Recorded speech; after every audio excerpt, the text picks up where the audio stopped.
Bonjour à tous, bonjour à toutes, bienvenue sur My SUXU Experience, la première chaîne YouTube qui ne parle que du basket 3-3. Alors aujourd'hui, je suis de nouveau avec Didier Temens de Belgique pour la troisième partie. Bonjour Didier. Bonjour à toi. C'est donc la troisième partie, donc vous retrouverez sous la vidéo dans la partie description les deux premières parties de l'interview. Et donc aujourd'hui, on va parler un petit peu du 3-3 en Belgique, peut-être d'abord du basket en Belgique, même si on en avait parlé dans la partie 1, mais surtout du 3-3 en Belgique. Donc, est-ce que Didier, est-ce que tu pourrais nous raconter un petit peu la genèse, comment a commencé le 3-3 en Belgique? Est-ce que tu sais un petit peu comment ça a démarré tout ça? Écoute, je vais pas te mentir, pas tout à fait. Moi, j'ai commencé en 2016. Il y avait déjà présence de quelques équipes nationales avant, en jeunes surtout. Et puis voilà, surtout dans le nord du pays, Anvers avait déjà, Antwerp avait déjà commencé un petit peu à se développer, même s'ils ont explosé par la suite. Donc voilà, ça reste quand même quelque chose qui est assez récent, comme dans beaucoup de pays. Le 3-3 en Belgique aussi prend beaucoup d'ampleur et ça fait à mon avis une bonne dizaine d'années que ça se développe. Ok. Et donc la fédération, là, depuis quelques années, a pris un petit peu la main. Est-ce que ce sont des initiatives privées, publiques? Comment ça fonctionne un petit peu en Belgique? Bon, il y a un petit peu de tout. La fédération, depuis quelques années, du côté Wallonie, a créé une coupe wallonne pour les jeunes, U16, U18, et pour les équipes féminines aussi, qui marche vraiment, et pour les équipes hommes et dames aussi, donc qui marche vraiment bien, mais ça, c'est à un niveau régional. Il n'y a pas vraiment de projet national pour l'instant qui est mis en place. Il y a une ligue d'été qui est moins développée qu'en France, bien entendu, mais où il y a des étapes tout le mois de juillet, le Crélan Tour en Wallonie et en Flandre, et la finale se fait à Anvers. Ça s'est fait dimanche passé, donc ça c'est un petit peu le gros projet de l'été. Ok. Ou sinon, pendant l'année, ben, comme dans beaucoup de pays, c'est le 5-5 qui prend la place. Ok. Alors, par rapport à la Belgique, donc il y a la fédération belge de basket, l'entité globale, et il y a deux petites entités dessous, la fédération wallonne et la fédération flamande, c'est ça? Comment ça se... Ouais, c'est ça. En fait, la fédération belge, c'est juste le petit dessus pour l'international. Ou sinon, oui, c'est la partie AWBB qui gère toute la partie wallonne, Wallonie-Bruxelles, et Basket Vlaanderen qui dirige la partie flamand. Donc, c'est vraiment deux parties séparées, donc à tout niveau, si ce n'est aux trois niveaux nationaux où là, tous les clubs jouent ensemble avec des montées et des descentes de manière habituelle. Mais quand on descend en régional, là, on est soit de côté flamand, soit de côté wallon, au niveau provincial, même chose. Ok. Et donc, donc chaque fédération a ses propres formations, ses propres systèmes de Ouais. fonctionnement financier, etc. Tout est vraiment séparé. C'est ça, exactement. Tout est vraiment séparé. Donc, il y a un siège administratif en Wallonie, en Flandre, et c'est vraiment séparé. Et ils ont quand même forcément un pôle commun pour gérer tout ce qui est équipe nationale, mais sinon, oui, les deux fédérations sont bien distinctes. Que je dise pas de bêtises, en gros, hein, très gros, la Belgique est coupée en deux. Le nord parle donc plutôt flamand, le sud français, sauf la partie Bruxelles qui est dans la partie flamande, mais qui est francophone. C'est ça à peu près le À peu près, c'est découpage? ça. Et il y a une petite partie à l'est aussi qui parle allemand. D'accord. Et donc maintenant, si on parle au niveau national, alors même s'il n'y a plus les U17, U18 pour l'instant, mais pour tout ce qui est U23 et senior, comment ça se passe? Comment sont structurées et gérées les équipes nationales belges? Bah écoute, jusqu'au Covid, il y avait les équipes U18 euh, pour lesquelles j'étais coach équipe nationale qui se développaient et où on participait au tournoi championnat d'Europe, etc., championnat du monde qu'on était qualifié et Jeux olympiques de jeunesse. Depuis l'après-Covid, il n'y a plus pour l'instant d'équipes de jeunes en Belgique qui font les tournois internationaux. Il y a juste eu les EIOF. Ils ont fait les EIOF quasi là 10 Ah oui. jours, là, puis l'année passée en jeune. Donc c'est la seule chose qui se fait encore en 3-3 en Belgique. Et en homme, bah, il y a la partie homme équipe nationale qui se déroule toujours et une partie féminine aussi. Ok. Et là, ce sont des entraîneurs, alors, je ne sais pas si vous avez des entraîneurs nationaux ou c'est des gens qui récupèrent.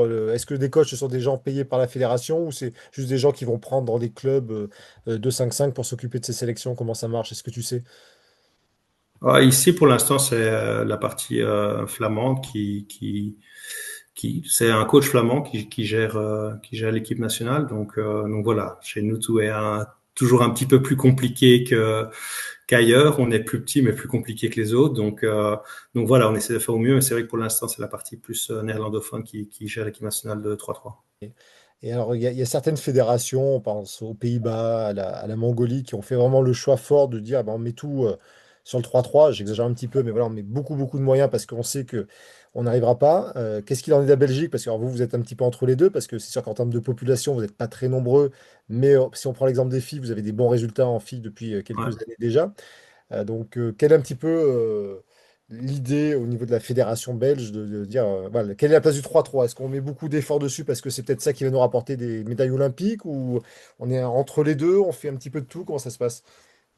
Non, mais comme tu l'as dit, on n'est pas au niveau des Pays-Bas qui ont tout mis sur le 3-3 et avec des résultats, étant donné qu'ils ont été champions olympiques à Paris. Nous, comme tu l'as très bien dit aussi, les quatre sortent de deux victoires au championnat d'Europe, donc c'est sûr que ça reste une partie très très importante pour la fédération et que voilà, petit pays, et comme dans tous les pays, c'est l'argent aussi qui met des choses en place.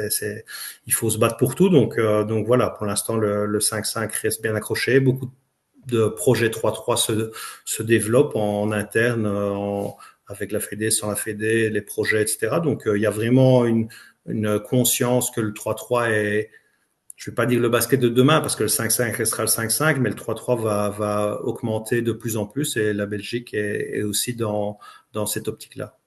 Hum. Quel est pour toi ton meilleur souvenir dans le 3-3? Bah, et comme j'ai dit tantôt, il y en a plusieurs parce qu'on a eu la chance d'avoir beaucoup de titres ou de finales. On a eu 2 titres et 2 médailles d'argent. Donc, c'est sûr que le premier était presque inattendu en 2016, où on fait une finale contre la France et où on n'espérait pas autant en arrivant. Et puis après, voilà, c'est vrai que l'aventure des Jeux Olympiques sur 3 semaines et demie, était assez exceptionnel. Et le championnat du monde en Chine aussi, c'était vraiment avec un public de fou, dans des infrastructures de fou. Donc, c'est vrai que j'ai beaucoup, beaucoup de super souvenirs et d'aventures humaines vraiment incroyables, que ce soit avec les joueurs ou avec les staffs. C'est quelque chose qui, maintenant, même quand je croise encore les joueurs, c'est toujours des très bons souvenirs. Ok. Est-ce que quel est, pardon, pour toi ton pire souvenir, si on peut dire pire, dans 3-3? Ouais, c'est vrai que pire, c'est fort, mais c'est vrai qu'il y a une frustration en 2018. On a pour les qualifications au championnat d'Europe U18 à Voiron, chez vous dans le centre 3-3 de l'équipe de France, où on avait une bonne équipe, mais on n'a pas trouvé l'alchimie et on n'a pas eu voilà le bon état d'esprit pour aller se qualifier alors qu'on avait les joueurs pour le faire. Et donc ça, c'est vrai que c'est un peu la seule petite frustration que j'ai, même si derrière on a été aux Jeux Olympiques parce qu'on était qualifié, donc on a fait une bonne chose avec d'autres joueurs, mais c'est vrai que là voilà, c'est un petit échec de pas s'être qualifié là, alors que je pense que sportivement on avait largement les moyens pour le faire, mais on n'a pas trouvé cette cohésion qui fait notre force les autres années. Non, c'est pas facile du tout. Comme tu le dis, c'est rare. Et c'est vrai qu'un peu, à un moment donné, en Belgique, de 2016 à 2018, on s'est dit, ben voilà, il suffit d'y aller, on va gagner à chaque fois. Et on gagnait à chaque fois. Et maintenant, on voit que dans tous les résultats, ben, c'est dur d'enchaîner. On a eu, ouais, tout était en place, tout était aligné. On avait la réussite, on avait l'état d'esprit. Puis, quand tu gagnes et que tu vas en équipe nationale, tu sais bien que la génération avant a gagné, tu arrives avec de la confiance en plus. Et en 3-3, c'est aussi important. Donc, on mettait de plus en plus les choses en place aussi pour essayer d'y arriver. Mais c'est vrai qu'il y a de la réussite. Et comme tu dis, il faut pouvoir savourer chaque victoire parce que encore plus en 3-3, je trouve qu'il faut remettre chaque fois refaire le boulot contre n'importe qui. On le voit en homme que tout le monde peut se faire sortir par tout le monde. Ça va tellement vite. Et donc, c'est vraiment quelque chose qu'il faut garder en tête, de se dire, OK, on passe là et on prend du plaisir à vivre ensemble et à gagner des choses ensemble. Eh ben, Didier, merci d'avoir pris le temps d'échanger avec moi et de partager avec nous ton expérience 3-3. Merci à toi. Merci à toi, c'était avec vraiment un grand plaisir de pouvoir parler de cette passion commune.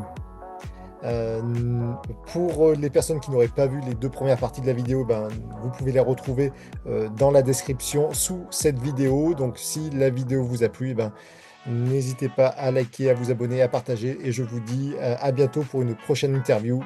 Allez, bonne journée, bonne soirée, selon l'heure qu'il est. Et puis je vous dis à bientôt. Bye!